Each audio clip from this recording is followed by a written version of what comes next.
Pode sentar.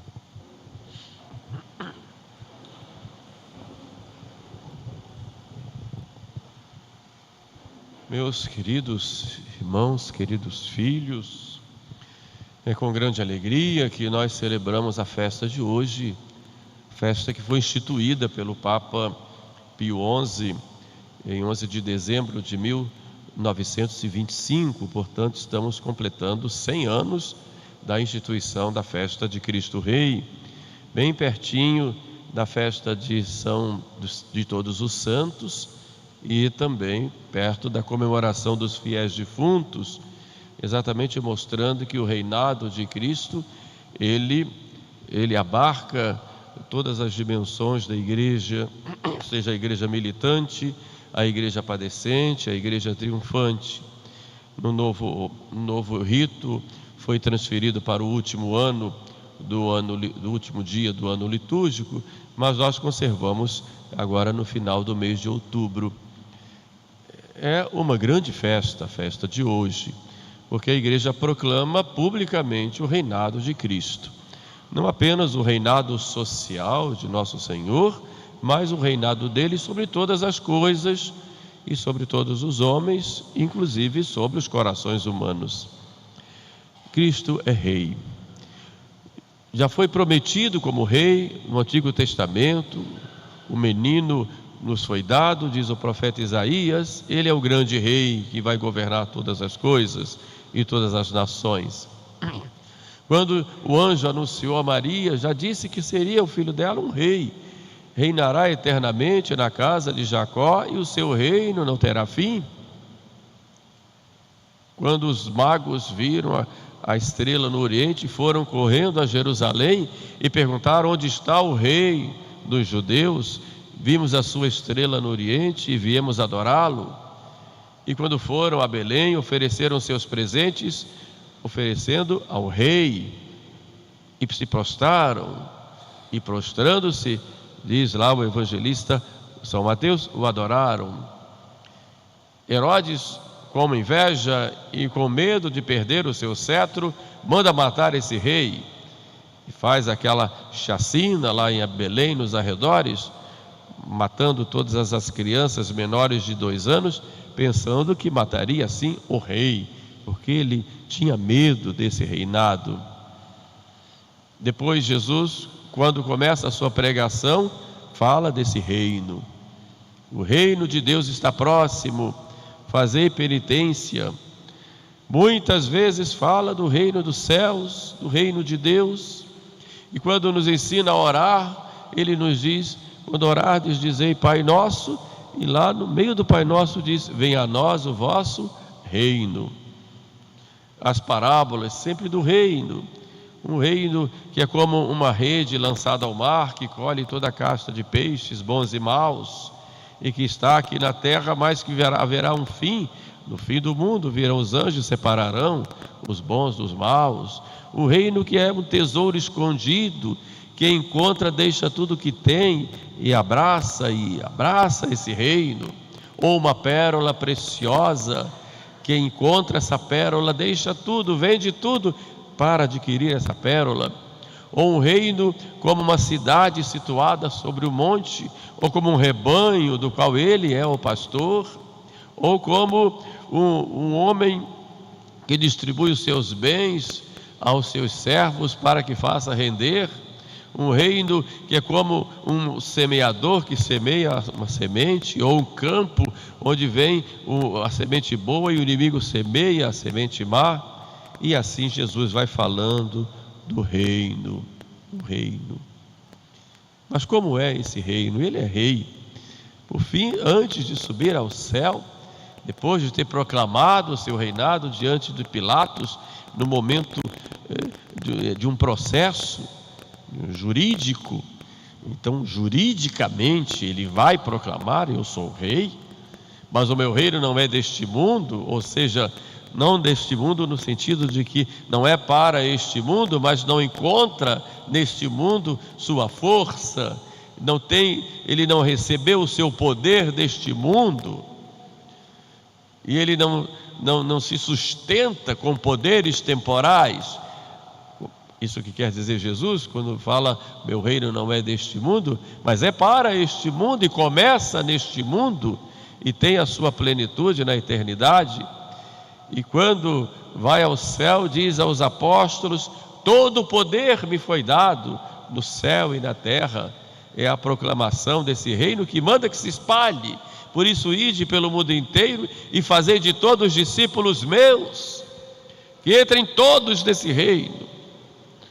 Logo, Jesus é rei, e não é um rei abstrato, não é um rei em que nós achamos por causa dos nossos sentimentos religiosos. Não, é um rei concreto, é um rei que tem poder, é um rei que quer governar, um rei que legisla, um rei que administra, um rei que cuida, mas é um rei que ama.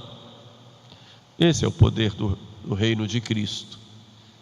Mas não é um reino, como muitos pensaram, um paraíso aqui na terra, um reino meio ideológico.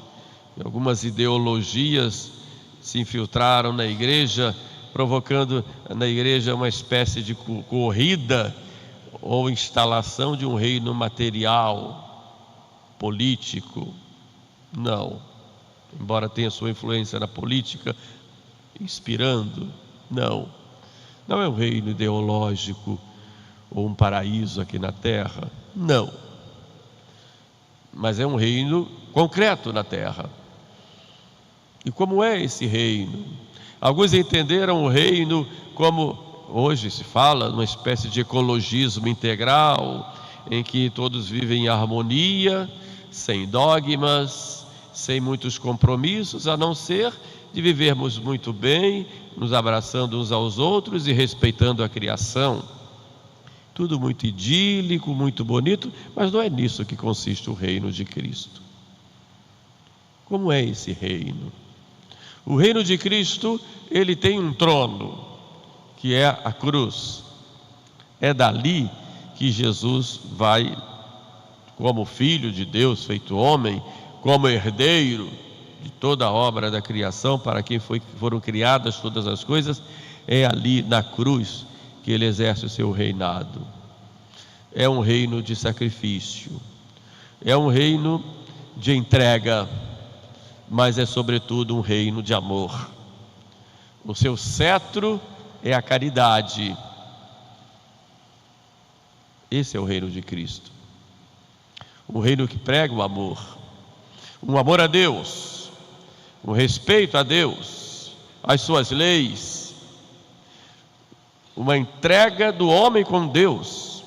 É um rei que vem em nome de Deus, porque ele é Deus com o Pai e o Espírito Santo, mas vem como homem Deus, buscar a humanidade e ser esta ponte entre Deus e os homens. E esta ponte se dá na cruz. É o reino que vem trazer vida, e a vida da graça, e a vida em plenitude, com todas as suas consequências também materiais. Não somos espirituais, temos corpo e alma, então o homem como um todo, corpo e alma. Mas nenhum outro nome foi dado embaixo do céu que traga salvação, que traga verdadeira felicidade, senão o nome de nosso Senhor Jesus Cristo. Com todas as suas consequências, seja no coração, seja nas relações sociais, seja em todas as atividades da vida humana, ele reina e tem todo o poder. E qualquer rejeição a esse poder é rejeição a ele, como Deus humanado, porque tem esse direito de reinar. Mas esse reino tem inimigos, e a gente vai ver inimigos desde o início, começando com Judas, e depois os fariseus, que dá ouvido aos fariseus, queria uma espécie de reino de dinheiro, um reino material. Depois vamos ver durante a história vários inimigos, e nos últimos tempos Os papas do século XIX, do século XX e do XXI nos mostram três grandes inimigos. O primeiro é o laicismo, que quer uma sociedade sem Deus, ou que se reconheça a Deus, mas que Deus não tenha nenhuma interferência na vida de ninguém. E cada um pode ter a ideia de Deus que quiser, e se não quiser nenhuma, também está ótimo. Não, Deus não tem que interferir na vida humana. Esse é o laicismo. Uma sociedade sem Deus, um Estado sem Deus e uma vida sem Deus, prescindindo de Deus, a felicidade sem Deus, os projetos sem Deus, as relações sociais sem Deus, as leis sem Deus, não se fala em Deus. Isso é o laicismo, que é imposto na vida das pessoas, imposto nos meios de comunicação, imposto nas escolas, imposto nas universidades, imposto na política, imposto na vida das pessoas. O mundo sem Deus, isso é laicismo. E quando se fala em Deus, não, o Estado é laico, não se pode. O mundo sem Deus, sem Jesus, isso é laicismo.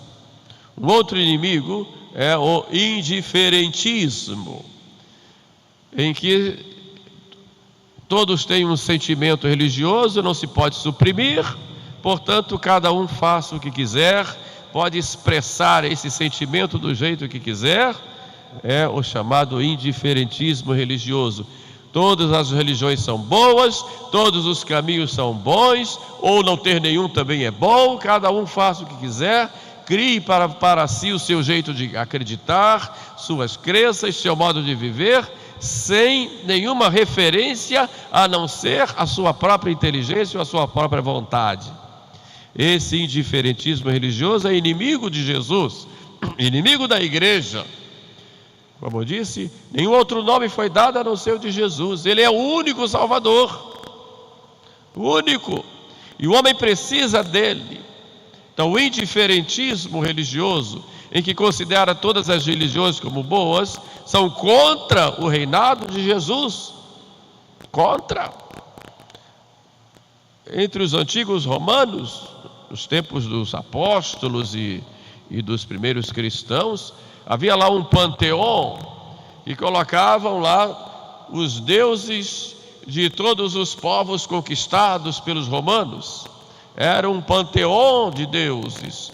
Então cada um ia lá para cultuar ou honrar ou reverenciar um deus diferente. Tinha até deuses nas próprias casas, muitas vezes famílias tinham suas próprias divindades. Poderia se acreditar em tudo.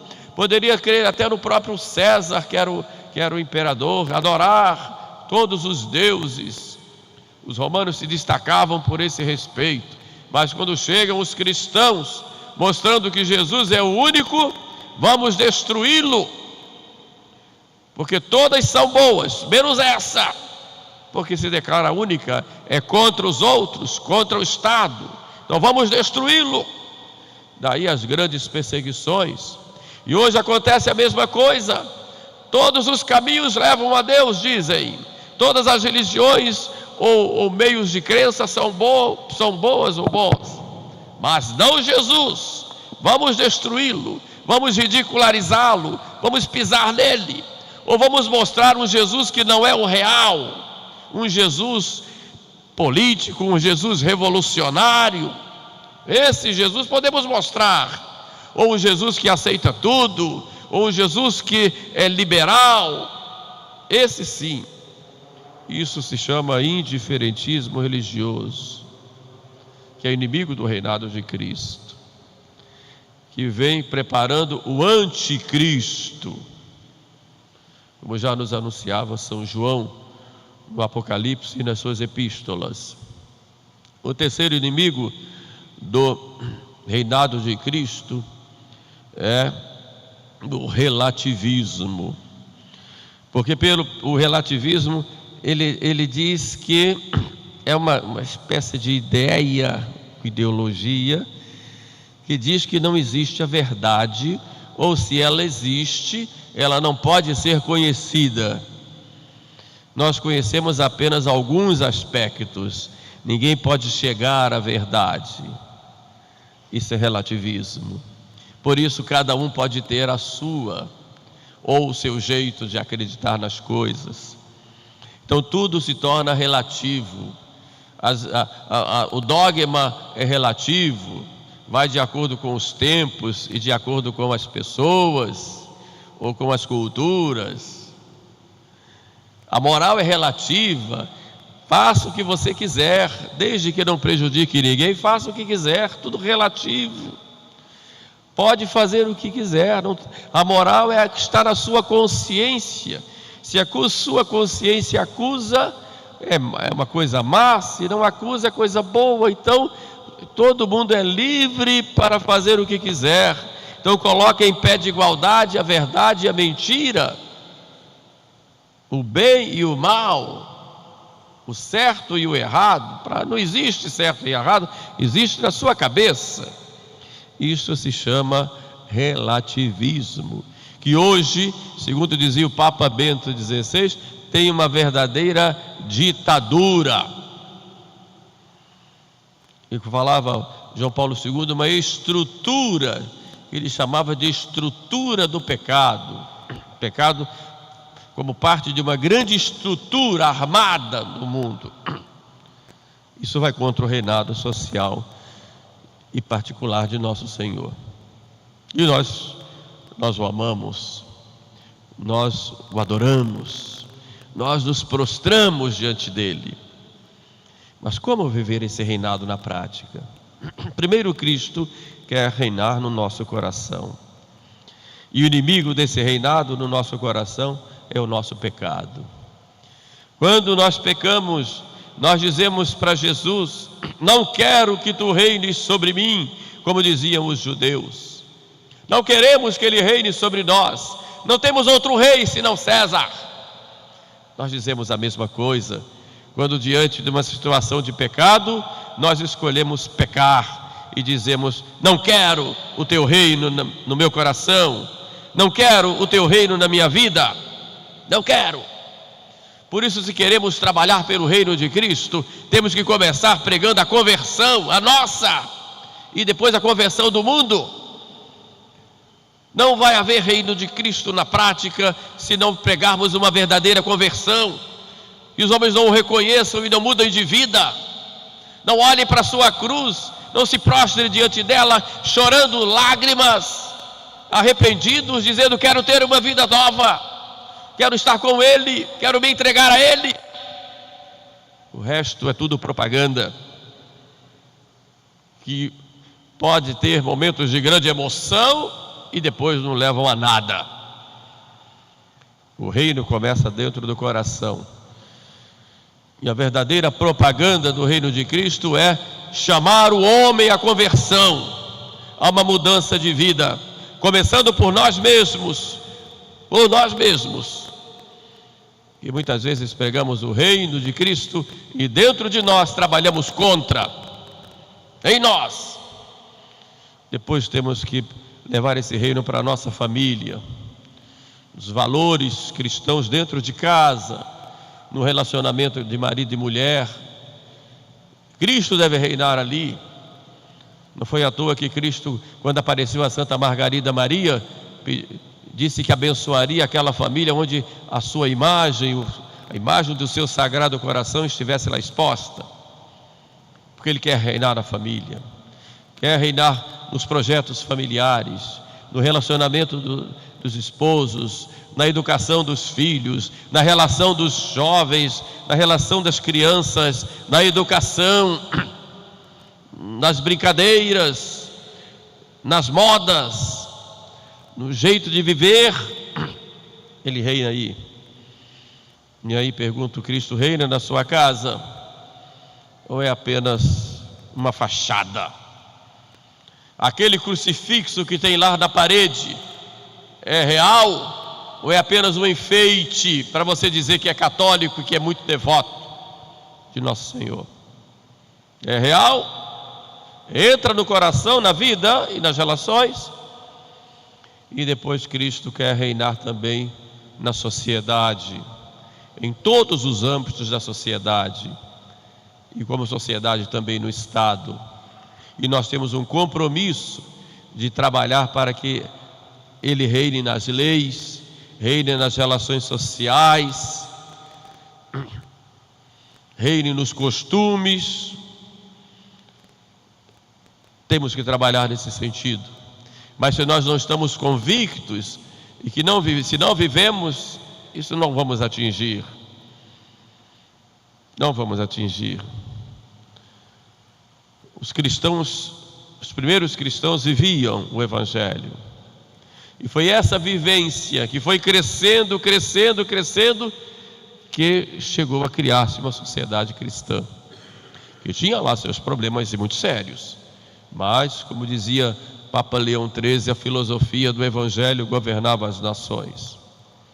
E é isso que nós queremos. É só isso. Então, nessa festa de Cristo Rei, é o tempo de fazermos nosso exame. Como estou agindo diante desse reino de Cristo? Como é a minha relação com Ele? Como estou trabalhando para propagar esse reino, embora ele já exista, mas para que haja cada vez mais e mais pessoas que se submetam a esse rei? Como estou lutando contra esses inimigos do reino de Cristo, naquilo que eu posso? Então hoje a festa nos chama a atenção, pedindo que esse reino venha a nós, mas que também trabalhemos nesse sentido, com a nossa santidade de vida, com a nossa vida de oração e com o nosso apostolado, e que seu reino venha a nós. Louvado seja nosso Senhor Jesus Cristo.